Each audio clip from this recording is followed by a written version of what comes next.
Telangana assembly వేదికగా మాజీ CM KCR పై Telangana CM Revanth Reddy fire అయ్యారు.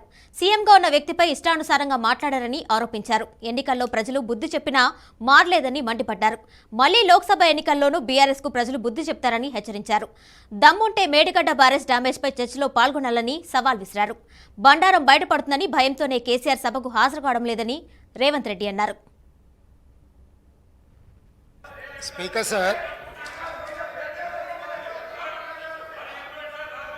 గత 3 రోజుల నుంచి శాసనసభలో తమరి అనుమతితో కృష్ణానది జలాల మీద కావచ్చు, గోదావరి నది మీద నిర్మించిన కాళేశ్వరం ప్రాజెక్టుకు సంబంధించి మేడిగడ్డ కావచ్చు, అన్నారం కావచ్చు, సుందిళ్ళ కావచ్చు, లేకపోతే పంప్ హౌజుల విషయంలో కావచ్చు, చాలా విషయాలల్లో మనం చర్చించుకుందాం. చూసి వచ్చి ఈ సభలో వాస్తవాల ప్రాతిపదికన చర్చ జరపాలి అని తమరి అనుమతితోటి మనం నిర్ణయం తీసుకున్నాం. వాస్తవంగా ఈ రైతుల పట్ల, తెలంగాణ సమాజం పట్ల గౌరవం ఉంటే ప్రధాన ప్రతిపక్ష పార్టీ ప్రభుత్వ ఆహ్వానాన్ని దృష్టిలో పెట్టుకొని అందరం కలిసి అక్కడికి వెళ్ళి ఆ ప్రాజెక్టులను పరిశీలించి అక్కడ జరిగిన నష్టాన్ని, రైతులకు వచ్చిన కష్టాన్ని అర్థం చేసుకొని ఆ సమస్యకు ఒక పరిష్కారం చూపించే అవకాశం ఉండే. రాకపోను కొత్తగా వచ్చిన ప్రభుత్వమే ఏదో తప్పు చేసినట్టు, ఈ తప్పుకు కొత్తగా వచ్చిన వాళ్ళే బాధ్యత అయినట్టు, అదేవిధంగా పదే పదే భాష గురించి, మాటల గురించి మీరు ఇట్లా అంటున్నారు, మీరు అట్లా అంటున్నారు, మమ్మల్ని గౌరవిస్తలేరు అని ఏదైతే చర్చ జరుగుతుందో, మాజీ ముఖ్యమంత్రి గారు నిన్న నల్గొండ జిల్లాలో వాడిన భాష మీద చర్చ చేద్దామా అధ్యక్ష? ఏం బీకనిక పోయినరని అడుగుతాడా అధ్యక్ష? మాజీ ముఖ్యమంత్రిగా 10 ఏళ్ళు పనిచేసి, కేంద్ర మంత్రిగా పనిచేసి, రాష్ట్ర మంత్రిగా పనిచేసి, శాసనసభ్యుడిగా పనిచేసి, పార్లమెంటుగా పనిచేసి, గొప్పలు చెప్పుకొని జబ్బలు జరుచుకునే ఉద్యమకారుని అనేట ఆయన ప్రధాన ప్రతిపక్ష పార్టీ హోదాలో ఉండి ఒక రాష్ట్ర ముఖ్యమంత్రిని పట్టుకొని ఏం బీకనిక పోయినావు అని అడిగితే, రా ఇప్పటికే ప్రజల్ని పాయింట్ ఊడబిక్కురు, ఉన్న అంగి చొక్కా కూడా ఊడబిక్తాం. ఇప్పటికే తెలంగాణ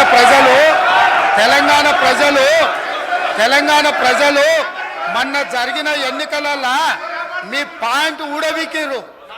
ఇవాళ ఆ పాయింట్ ఊడబీకితే చెప్పుకునే దిక్కులేక బొక్కబోర్ల పడితే బొక్కలు ఇరిగినాయి మీకు. అయినా మీ బుద్ధి మారలేదు. ఒక ముఖ్యమంత్రిని పట్టుకొని ఏం బీకనిక పోయినావని అడుగుతారా అధ్యక్ష? ఇది పద్ధత?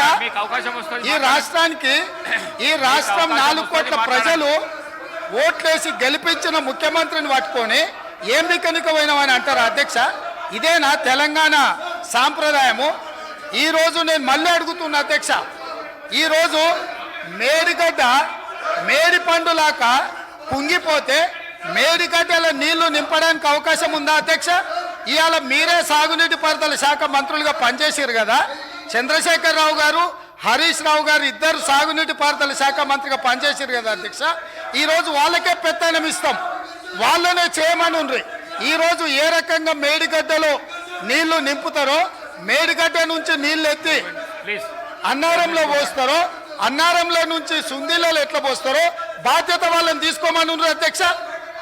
మొత్తం కుంగిపోయి కుప్ప కూలిపోతుంటే ఈరోజు అక్కడ నీళ్లు నింపడానికి ఏమాత్రం అవకాశం లేక పూర్తిగా ప్రాజెక్టు దెబ్బతిని ఖర్చు పెట్టిన 94,000 కోట్ల రూపాయలు వృధా అయిపోయి ఈరోజు మొత్తం ప్రాజెక్టే దెబ్బతిన్న పరిస్థితుల్లో ఈరోజు ప్రజల దగ్గరికి వెళ్ళి సమాధానం చెప్పుకోలేక శాసనసభకు రావాల్సిన ఉపనాయకుడు ఇక్కడ సభలోకి రాకుండా పారిపోయి ఈరోజు చర్చ చేద్దామంటే రాకుండా ముఖ్యమంత్రి గారిని పట్టుకొని ఇట్లా మాట్లాడొచ్చా అధ్యక్ష?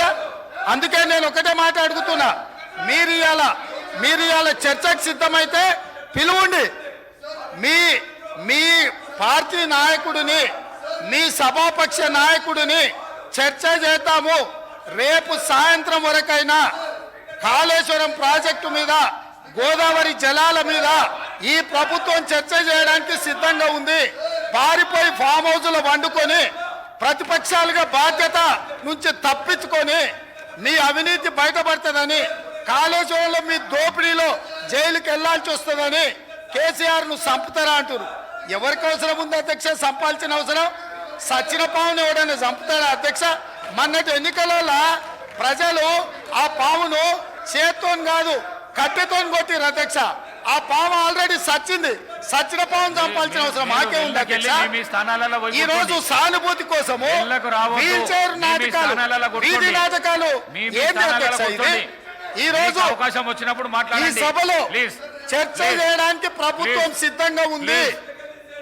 నిజాయితీ ఉంటే, మీరు అవినీతికి పాల్పడకపోతే, మీరు చెప్పినట్టు మేడిగడ్డలో 2, 3 పిల్లర్లు కుంగిపోతే దాని మీద తీసుకోవాల్సిన నిర్ణయాల మీద మాజీ ముఖ్యమంత్రి గారు చంద్రశేఖరరావు గారిని సభలోకి రమ్మనుండ్రి. చర్చ చేయడానికి ప్రభుత్వం సిద్ధంగా ఉంది. పారిపోయి అక్కడెక్కడో పోయి ఆడేదో ప్రగల్భాలు ఏంది అధ్యక్ష? రమ్మనుండ్రి సభకు. వాస్తవాల మీద చర్చ చేస్తాం, మొత్తం ఇక్కడ పెడతాం. ఇవాళ ఆయన తప్పించుకుంటాడు, ఈయన వచ్చి ఈడ కొత్త మాటలు చెప్తాడు ఈడ.